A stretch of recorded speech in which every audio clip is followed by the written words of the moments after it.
इससे last lecture में आपने जो डाइस के बारे में और पिगमेंट में डाइस और पिगमेंट में डिफरेंस देखे थे, फिर डाइस के कुछ करैक्टरिस्टिक्स अपने देखे थे कि डाइस में किस टाइप के करैक्टर होते हैं।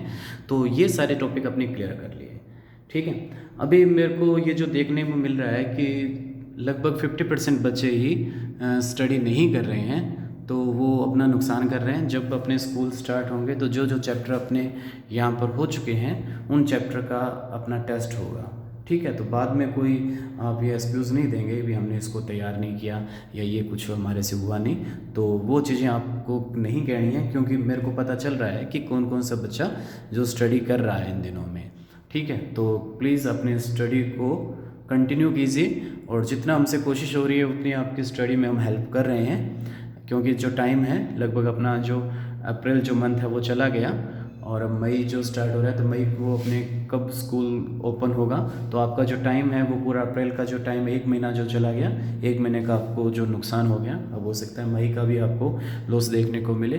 तो इसलिए आपको जो चैप्टर इजी चैप्टर है उसको अपने वीडियो लेक्चर से अपने इसको आपको प्रोवाइड करवा रहे हैं। इनमें आपको ज़्यादा प्रॉब्लम नहीं आएगी, क्योंकि इजी चैप्टर है, ज़्यादातर थ्योरेटिकल इसमें पार्ट रह रहा है। तो थ्योरेटिकल पार्ट रह रहा है, इसलिए आप इसको बुक की भी आपको PDF दे दी गई है। जिन बच्चों के पास बुक नहीं है उनकी आपको PDF प्रोवाइड करवा दी गई है, उस PDF से आप इनको इजीली स्टडी भी कर सकते हैं, ठीक है। या कोई जो प्रॉब्लम आ रही है तो प्रॉब्लम आप हमसे कंसिडर भी कर सकते हैं, लेकिन उस प्रॉब्लम के साथ में जब आप भेजते हैं, कई बच्चों की तो अभी सॉलिड स्टेट की प्रॉब्लम चल रही है, वो अब जाग रहे हैं कोई बच्चे तो, और वो क्वेश्चन भेजते हैं, उसके साथ ना तो अपना कोई नाम वगैरह कुछ नहीं है, सीधा क्वेश्चन डाल दिया, आप क्या पूछ रहे हैं वो भी पता नहीं चल रहा। तो प्लीज़ थोड़ा क्वेश्चन अगर पूछते हैं तो एक तो साथ के साथ जो टॉपिक चला उसके क्वेश्चन को आप करिए, ये नहीं है कि आप पीछे जो क्वेश्चन चलते जा रहे हैं उनको भी आप करते जा रहे हैं, तो हमारे लिए इसमें प्रॉब्लम हो जाती है, क्योंकि हिंदी मीडियम इंग्लिश मीडियम के जो अलग अलग चैप्टर चल रहे हैं, तो आप कहाँ से कौन सा क्वेश्चन पूछ रहे हैं उसका फिर अपने को पता नहीं चल पाता है।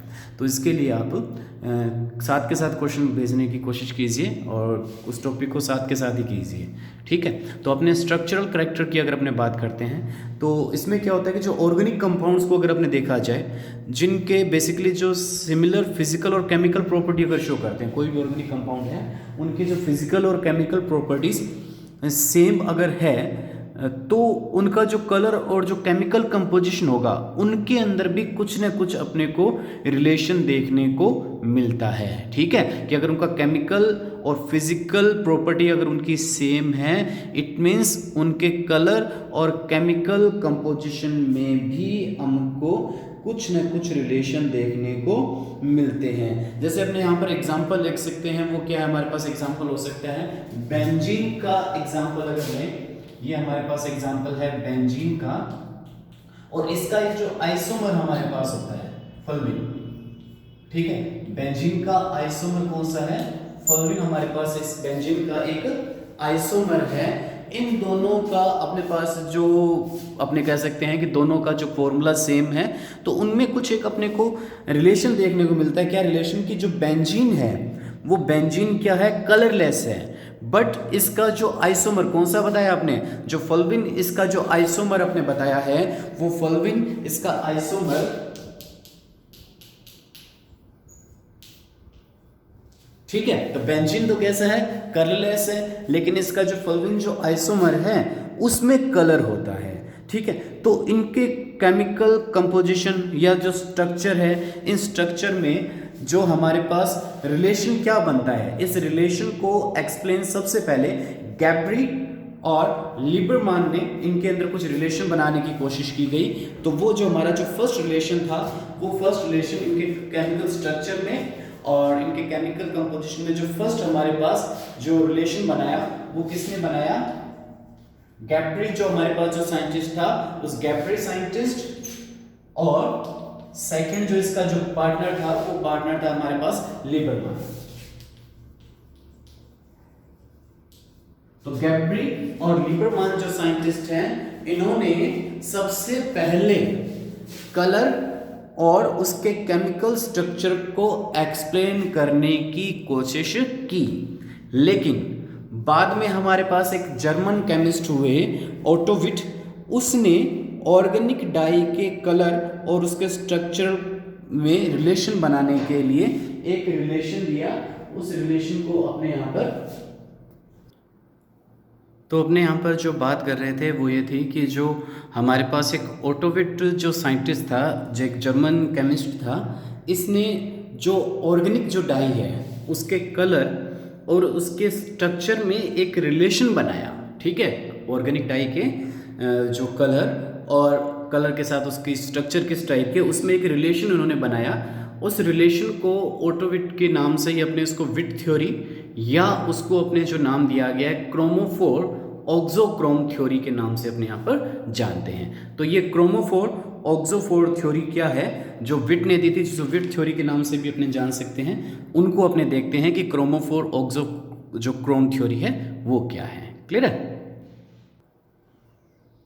तो जो विट थ्योरी के अकॉर्डिंग अपने इसको जो नाम दिया था क्रोमोफोर ऑक्सोफोर जो थ्योरी अपने नाम दिया गया था, उसके अंदर हमारे पास जो वर्ड आ रहा है क्रोमोफोर। क्रोमोफोर क्या होता है? The colour of a substance is mainly due to the presence of certain groups with multiple bonds. तो जो बेसिकली जो ऑर्गेनिक कंपाउंड्स में जो कलर आता है वो कलर तभी उनमें हो सकता है जब उनमें कोई अनसेचुरेशन प्रेजेंट हो। अनसेचुरेशन का मीन्स उसमें कोई मल्टीपल बॉन्ड अगर प्रेजेंट है, तो ऐसे मल्टीपल बॉन्ड प्रेजेंस होने के वजह से ही उन ऑर्गेनिक कंपाउंड्स में कलर आता है। तो और ठीक है, तो ऐसे ग्रुप को जिनके वजह से कलर आ रहा है उनको अपने क्या नाम देते हैं? क्रोमोफोर्स नाम दिया जाता है। क्रोमोफोर्स एक ग्रीक वर्ड क्रोमा जिसका मतलब होता है मीन्स जो होता है कलर, और जो फोर्स जिसको अपने कहते हैं बेरिंग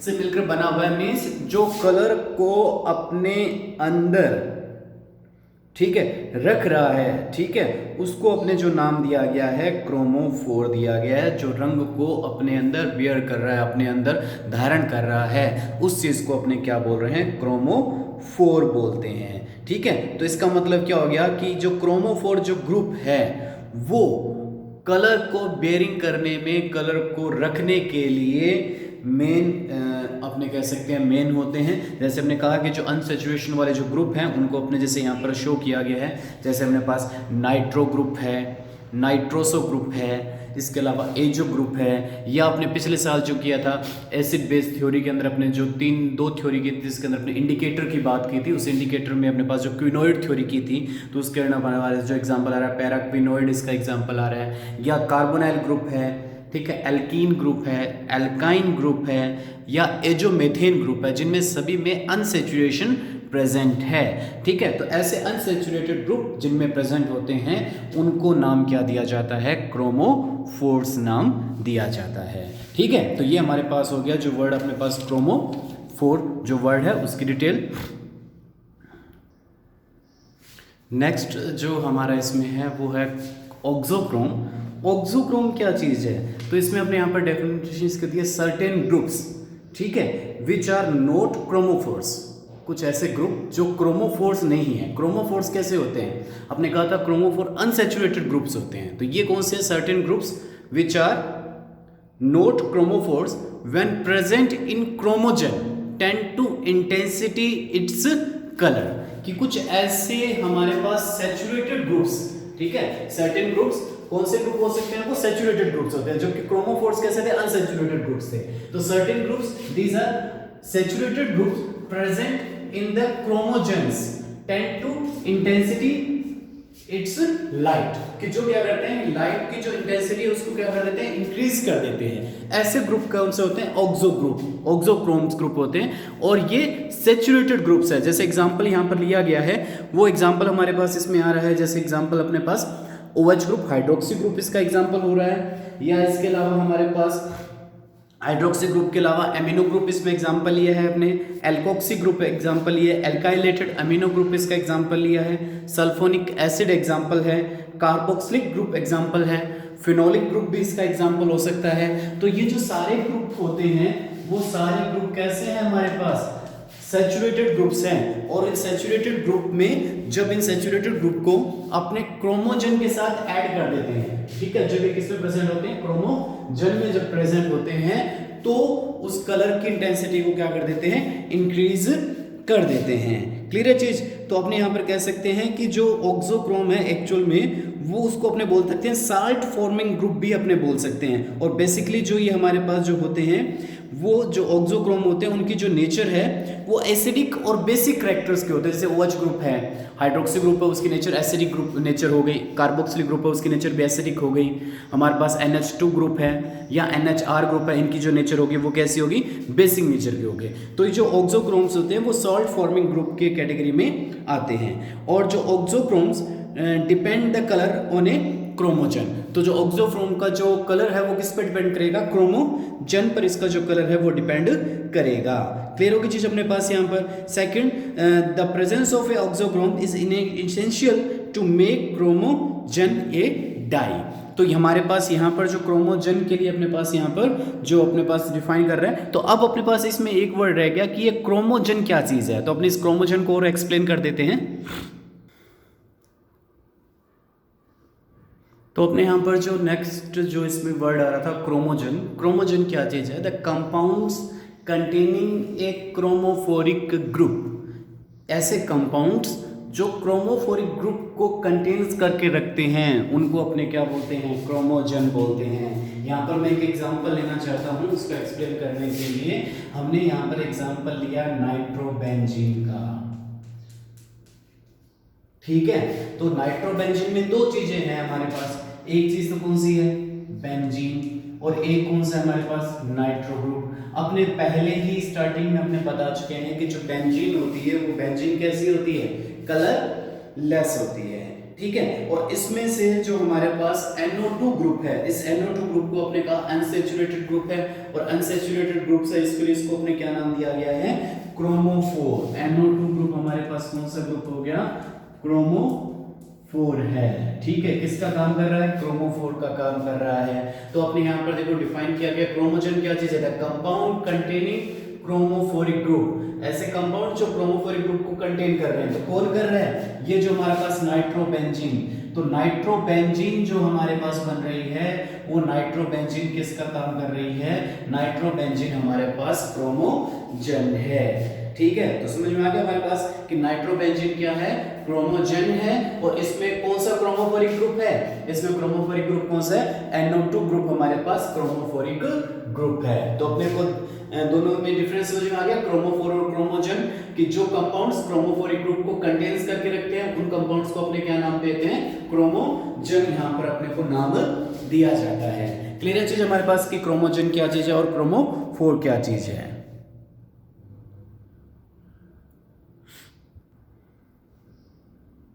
इसी तरह से यहाँ पर एक अपने पास एग्जाम्पल लिखा गया है, वो एग्जाम्पल अपने यहाँ पर नोट किया है जिसके अंदर दो चीज़ें एक साथ है, जिसको अपने पैरा अमीनो एजोबेंजीन अपने नाम दिया गया है, ठीक है। इस पैरा अमीनो एजोबेंजीन को अगर अपने देखें, ठीक है, इस कंपाउंड का नाम कौन सा हो गया, पैरा अमीनो एजोबेंजीन, ठीक है। तो हमारे पास पैरा अमीनो एजोबेंजीन है। इसमें अपने को यहाँ पर क्लियरली हो रहा है कि जो N डबल बॉन्ड N जो ग्रुप है, इस ग्रुप को अपने नाम क्या दिया था, इस ग्रुप को अपने नाम दिया था क्रोमोफोर, ठीक है। जो एजो ग्रुप है, ये कौन सा ग्रुप है हमारे पास, एजो ग्रुप। और एजो ग्रुप किसका काम कर रहा है, यहाँ पर क्रोमोफोर का काम कर रहा है, ठीक है। और NH2 ग्रुप एक सैचुरेटेड ग्रुप है जो किसका काम करता है, ऑक्सोक्रोम का काम करता है। तो NH2 यहां पर किसका काम कर रहा है, ऑक्सोक्रोम का काम कर रहा है। और जो हमारे पास एजो ग्रुप है वो किसका काम कर रहा है, एक क्रोमोफोर का काम कर रहा है। तो अपने को यहां पर पता है कि जो एजोबेंजीन है वो एजोबेंजीन एक कलरलेस सब्सटेंस है। एजोबेंजीन कैसी है, एजोबेंजीन कौन सी है इसमें से, तो ये जो हमने पास एजोबेंजीन है उसके अंदर कोई कलर नहीं होता,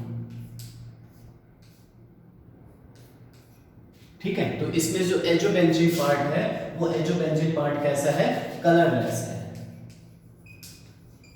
उसमें कोई कलर नहीं है। और अपने ऑक्सोक्रोम की भी बात की थी कि ऑक्सोक्रोम ऐसे सैचुरेटेड ग्रुप्स होते हैं जो अकेले कलर नहीं दे सकते हैं, ठीक है, ऑक्सोक्रोम क्या होते हैं? ऐसे सैचुरेटेड ग्रुप्स जो अकेले कभी भी कलर नहीं दे सकते हैं, लेकिन जब इसको क्रोमोफोर ग्रुप के साथ अगर जोड़ दिया जाता है तो इनमें कलर आ जाता है। ठीक है, तो यहां पर क्रोमोफोर ग्रुप कौन सा हो गया? N डबल बॉन्ड N, जो एक कलरलेस ग्रुप था, इसके साथ हमने एक ऑक्सोक्रोम ग्रुप को जोड़ दिया गया NH2 ग्रुप, जो पहले कलरलेस था, लेकिन जब दोनों को एक साथ जोड़ दिया गया, ये ऑक्सोक्रोम जो ग्रुप है जो अकेला कभी भी कलर नहीं दे सकता, जब इसके साथ जोड़ दिया गया तो हमारे पास जो कंपाउंड बना पैरा अमीनो एजो बेंजीन, उसका कलर हमको कैसा मिल गया? येलो कलर मिल गया। ठीक है, तो येलो कलर आने का रीजन क्या रहा कि जब हमने ऑक्सोक्रोम ग्रुप को किसके साथ अटैच कर दिया? क्रोमोफोर ग्रुप के साथ अटैच कर दिया, तो वो हमारे पास क्या बन गया?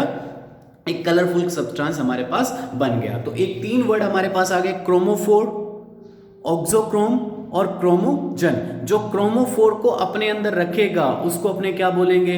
क्रोमोजन बोलेंगे। तो इसमें से ये जो हमारे पास है वो क्या बन गया? हमारे पास क्रोमोजन बन गया। इस क्रोमोजन में N डबल बॉन्ड N क्या है? क्रोमोफोर है। NH2 हमारे पास कौन सा ग्रुप है? ऑक्सोक्रोम है। और ये पूरा ग्रुप हमारे पास क्या बन रहा है? क्रोमोजन हमारे पास पूरा ग्रुप ये बन रहा है। क्लियर होगी चीज अपने पास?